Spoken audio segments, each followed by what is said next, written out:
ते खाली बसवा पहिले काही शिकलं नाही आम्हाला काय. हे सगळे आडवे उभे राहिले. हो बाजूला सारखा गिराव लोकांना बघू दे कारण आता बस सगळे करायचे राजे लोकांना कार्यक्रम बघू द्या आता. हिंदवी स्वराज्याचे सरसंस्थापक लोकांना कार्यक्रम दिसू द्या.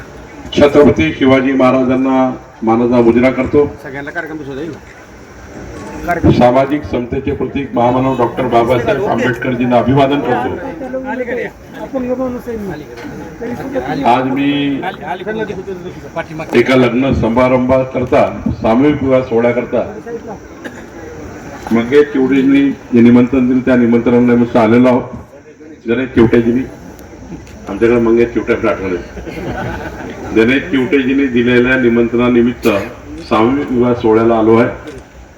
31 वधूवरांचा सामूहिक विवाह सोहळा आहे. आणि जेव्हा मला गणेश चिवटेजींनी बोलवलं आणि माझा नेहमीचा स्वभाव आहे, मंत्री झाल्यानंतर मी ज्या तालुक्यात जातो त्या तालुक्याच्या तहसील कार्यालयामध्ये जाऊन त्या तालुक्यातल्या जनतेचे निवेदन स्वीकारणे,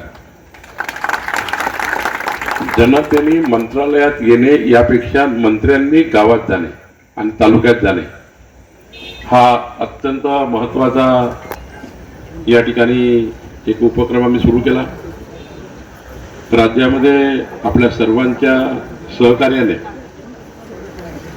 जनतेने दिलेल्या प्रेमामुळं, तुमच्या आशीर्वादामुळं महाराष्ट्रामध्ये देवेंद्र फडणवीसजीचं सरकार आलं.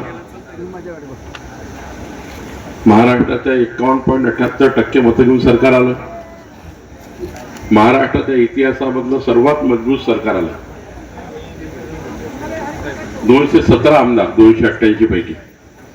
या सरकारमध्ये एकनाथ शिंदेजी, सुनीतादीदी पवारजी या सरकारमध्ये महत्वाच्या आमचे नेते आहेत, उपमुख्यमंत्री आहेत.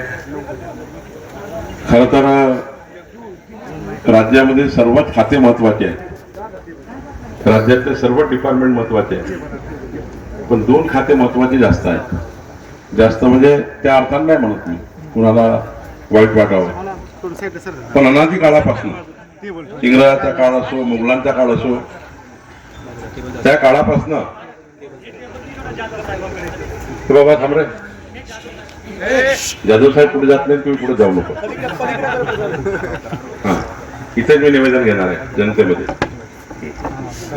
तर मी सांगत होतो की अनादी काळापासून, इंग्रजाच्या काळापासून जे नियम कायदे आहे, एकतर जे गृह खातं आहे पोलिसांचं, झोपून उठल्यापासून झोपतपर्यंत जनतेच्या जीवाचं रक्षण करणे पोलिसांची जबाबदारी. त्यामुळे गृह खातं हे जनतेच्या जीवाचं रक्षण करतं आणि महसूल खातं हे जनतेच्या मालमत्तेचं रक्षण करतं. मालमत्ता ही महसूल खात्याची, तुमच्या घराची मालमत्ता, तुमची शेतीची मालमत्ता सर्व महसूल खातं बघतं. आणि म्हणून जिल्हाधिकारी या पदाला अन्य साधारण महत्व आहे. पण इकडल्या काळात काय झालं की जिल्हाधिकारी टीम महसूल खातं विसरून गेली. म्हणजे मी सर्वांनाच म्हणत नाही, सर्व खात्याच्या सर्व अधिकाऱ्यांना. आता बघा, जर एका तालुक्यात करमाळा चालवून छोटंसं मी ॲडव्हर्टाइजमेंट केली की मी जनतेचे निवेदन घेणार आहे, मला जवळपास मगाशी बाबुलताईच्या घरी एक 45 निवेदन आले आणि अत्यंत छोटे छोटे निवेदन. महसूल मंत्र्याकडे याची गरज नाही. जे प्रांत करू शकतात, जे तहसीलदार करू शकतात, जे तलाठी करू शकतात, जे भूमी अभिलेख करू शकतात, डेप्युटी तहसीलदार करू शकतात, मुद्रांक अधिकारी करू शकतात, त्या छोट्या कामाला महसूल मंत्र्यांना भेटावं लागतं. हे दुर्दैव आहे. आता इथेही जवळपास 60-65 निवेदन आहे. आता हे निवेदन कशामुळे आलं? जिल्हाधिकाऱ्याला माझी विनंती आहे, जसं नाशिक कलेक्टरने एक चांगला उपक्रम केला की जिल्हाधिकाऱ्यांनी प्रांत तहसीलदारला प्रत्येक गावात पाठवण्याची योजना तयार केली. संपूर्ण तहसील प्रशासन आठवड्यातला 1 दिवस एका गावात जाईल आणि त्या गावातल्या जनतेचे प्रश्न त्याच गावात सोडून देईल. हा उपक्रम सुरू केला. नाशिक जिल्हाधिकाऱ्यांनी 1 महिन्यामध्ये 103 गावाचा दौरा केला. तर माननीय जिल्हाधिकारी आता नवीन आले आहेत, उत्सुक आहे आणि चांगले अधिकारी आहेत, त्यांच्याबद्दल चांगल्या भूमिका सरकारच्या आहेत. त्यांच्याकडनं सरकारच्या अपेक्षाही आहेत. जिल्हाधिकारी कार्तिकेयन आणि त्यांची टीम, मला विश्वास आहे की पुढच्या 4 महिन्यामध्ये सोलापूर जिल्ह्यातलं एकही गाव सुटणार नाही याची काळजी जिल्हाधिकारी घेतील आणि आमचे तहसीलदार प्रांत गावागावात जाऊन जनतेच्या मालमत्तेची दखल घेतील, रक्षण करतील. ही भूमिका या ठिकाणी घ्यायची. आज सरकारने अत्यंत महत्त्वाचे निर्णय केले आहेत. आज बघा, आपण मोजणी 15 दिवसावर आणण्याचा विचार करतोय. 15 दिवसावर निधी पैसे भरल्याच्या आत 15 दिवसात मोजणी झाली. याकरता काय सुधारणा केल्या? तर सरकारने साऱ्या सुधारणा करून दिल्या. आता खाजगी सर्वेअर दिले, लायसन्सी सर्वेअर दिले. म्हणजे आता आमचे भूमी अभिलेखवाले म्हणू शकत नाही, मनुष्यबळ नाही. आता 100 तरी किमान नवीन सर्वेअर, प्रत्येक तालुक्याला 10 सर्वेअर, 15 सर्वेअर, ॲडिशनल सर्वेअर. आणि एका सर्वेअरने जर 20 मोजण्या केल्या महिन्याभरात खाजगी सर्वेअरनी, तर महिन्याच्या 20 झाल्या तर समजा 100 केले तर 2000 होतील आणि वर्षभराच्या 20,000 मोजणी होतील. मोजणी 15 दिवसात येईल. लागणारे ड्रोन्स, लागणाऱ्या मशीन जिल्हाधिकाऱ्यांनी नाविन्यपूर्ण योजनेमध्ये पालकमंत्र्यांना सांगून जयकुमार गोरेंना सांगितलेलं आहे. त्यांना समजता येते किती महत्त्वाचे मशीन आहे. आणि त्यामुळे एकीकडे भूसंपादन अधिकारी आहे, त्यांच्या 3% निधीमध्ये आता आपण अलाव केलेला आहे. मॅक्झिमम रोवर्स किंवा महत्त्वाचा भाग आहे शेतकऱ्याच्या पांधन रस्ते. आता आपण राज्याची काय केलं, मुख्यमंत्री बळीराजा पांधन रस्ते होऊन आज बघा, जिल्हा परिषदेच्या मालकीचे रस्ते आहे, PWDच्या मालकीचे रस्ते आहे. पण शेत रस्ते, वहिवाटीचे रस्ते, पांधन रस्ते हे शेतकऱ्याच्या कोणाच्या मालकीचे? हे जिल्हाधिकारी आणि महसूलच्या मालकीचे आहे. याच्यावर कधीच लक्ष दिलं गेलं नाही. पण देवेंद्र फडणवीस सरकारने आता मुख्यमंत्री बळीराजा पांधन रस्ते योजना आणली. सोलापूर जिल्ह्यातला रस्ता मोजून काढायचा आहे, वहिवाट शोधून काढायची आहे, रस्ता मोजणी करून द्यायचा आहे, मोफत मोजणी करायची आहे, मोफत पोलीस बंदोबस्त द्यायचा आहे आणि दोन्ही साईडला झाडं लावायचे आहे. मोजणी करून झाडं लावायचे, 300 कोटी झाडं लावायचे. आमचं टार्गेट आहे कलेक्टर साहेब, सर्व पांधन रस्त्याची बाउंड्री फिक्स करा, शेतकऱ्याची वाद संपवा. आणि दुसरा आपण निर्णय घेतला, मोजणी मोफत, पोलीस बंदोबस्त मोफत, वहिवाटीची मोजणी, शेतीच्या आपला पांधन रस्त्याची मोजणी करता करता समजा एखादा शेतकरी 50 शेतकऱ्याची जर त्या ठिकाणी वहिवाट थांबवत असेल तर त्या शेतकऱ्याच्या सर्व योजना बंद करायच्या. म्हणजे त्याच्या खतं द्यायचे नाही, बियाणं द्यायचं नाही, काहीच द्यायचं नाही. किती मोठा शेतकरी राहतोय, कारण 50 लोकांचं जीवन खराब करतोय आपल्यासाठी, वहिवाट राहून ठेवली आहे. आणि त्यामुळे आपण कायदा केला आता. आणि त्यामुळे कलेक्टर साहेब, माझ्याकडनं आपल्याकडनं अपेक्षा आहे या वर्षभरामध्ये संपूर्ण पांधन रस्त्याची मोजणी करून, वहिवाट उघडी करून, सर्वात महत्वाचं काम आहे कलेक्टरेटचे. या वर्षात मला हे टार्गेट आहे. किती सर्वेअर द्या, किती रोड नेमा, 200 सर्वेअर द्या, काही म्हणणं नाही माझं, पण मोजणी झाली पाहिजे. मोजणीशिवाय पर्याय नाही. आणि मोजणी झाल्याशिवाय तुम्हाला त्या ठिकाणी वहिवाट काढणार नाही. वहिवाट काढल्यानंतर जर उद्या अतिक्रमण करू नये म्हणून झाडं लावले, झाड तोडता येत नाही, गुन्हा दाखल होतो. झाड तोडता येत नाही, गुन्हा दाखल होतो, कारण फॉरेस्ट झाड आहे. त्यामुळे एकदा झाडं लावले साईडनी वहिवाटीला, मग कुणी हात लावू शकत नाही. मी या समजण्यापैकी आहे. मी मागच्या 35 वर्षापासून 10 वर्ष जिल्हा परिषदेत आहे, 25 वर्ष आमदार आहे. मी या समजण्यामध्ये आहे.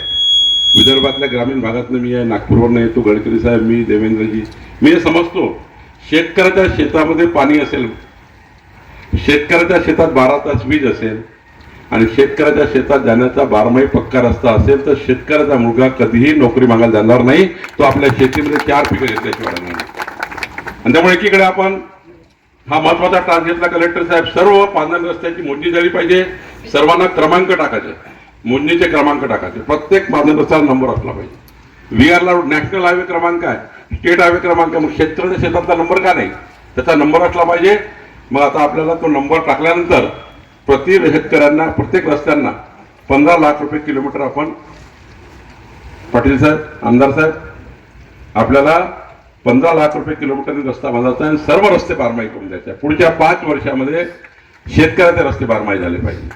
दुसऱ्या या ठिकाणी आपण निर्णय घेतलेला आहे, 1 जानेवारी 2011 पूर्वी, 1 जानेवारी 2011 पूर्वी गायरांमध्ये राहणारा, सरकारी जागेवर राहणारा, नजूलच्या जागेवर राहणारा, कुठल्याही सरकारी जागेवर राहणारा प्रत्येक व्यक्तीला त्याच्या घराचा पट्टा मिळाला पाहिजे, घराची रजिस्ट्री मिळाली पाहिजे. हा निर्णय आपण घेतला. आणि कलेक्टर साहेब आता नुसतं पट्टाच वाटप करायचं नाही, आधी हा 500 फुटापर्यंत पट्टा वाटप करायचो, आता 1,500 फुटापर्यंत आपण केलाय. गरीब माणसाला घर द्यायचं 1,500 फुटाचं, आणि एवढंच नाही त्याची रजिस्ट्री करून द्यायची सरकारला, घराची मालमत्ता करायची. एकीकडे आपल्याला प्रत्येकाला सर्वांसाठी घरे द्यायची आहे, सर्वांसाठी वाढू द्यायची आहे, वाढू सुद्धा आपल्याला घरकुलाला उपलब्ध करायची आहे. आणि त्यामुळं राज्यामध्ये अत्यंत महत्वाचे निर्णय आपण घेतले. यावर्षी आपण एनए टॅक्स रद्द केला. आता महत्वाचे निर्णय आपलं सरकार घेत आहे. मी सर्वच निर्णयात जात नाही, पण माझी अधिकाऱ्याला सूचना आहे, कलेक्टर साहेब, जे अधिकारी कामचुकारपणा करतील त्यांना आम्ही कधीच सोडणार नाही. कारण आपण सरकारचे सेवक आहोत, जनतेचे सेवक आहोत. जो अधिकारी चांगला काम करेल त्याच्या पाठीशी सरकार खंबीरपणे उभं राहील, सरकार खंबीरपणे उभं राहील. जो अधिकारी काम करेल आणि एवढा खंबीरपणे उभं राहील की आमच्या अधिकाऱ्यांना प्रावीण्य देणे, त्यांना त्या ठिकाणी त्यांचे प्रमोशन करणे. आज बघा 750 प्रमोशन आपण आज केले, सारे आकृतीबंध मंजूर केले. 2020 वर्षापासून आकृतीबंधच नव्हते. एकीकडे प्रशासनाला मजबूत केलं पाहिजे, प्रशासनाच्या पाठीशी सरकार राहायला पाहिजे. प्रशासनाच्या आमच्या तहसीलदार तलाट्यापर्यंत जो चांगला काम करणारा अधिकारी आहे त्याला मजबूत केलं पाहिजे. मी या मताचा आहे कलेक्टर साहेब, जनतेच्या सेवेकरता एखादा कायदा जरी बेंड करायची गरज पडली तर बेंड केला पाहिजे, पण जनतेला न्याय दिला पाहिजे, जनतेला न्याय दिला गेला पाहिजे. शेवटी आम्हाला जनतेला मतं मागावी जावं लागतात. जनता आम्हाला मताचं कर्ज येतं 5 वर्ष, आम्हाला 5 वर्ष काम करून जनतेच्या मताचं कर्ज काम करून परत द्यावं लागतं. आणि त्यामुळे प्रशासनाला माझी विनंती आहे, ज्यांना काम करायचं नसेल, मी आता कळणारच आहे मला जे निवेदन मिळाले, कोण कोण काम करताय आणि कोण नाही करताय कळतं ना आपल्याला.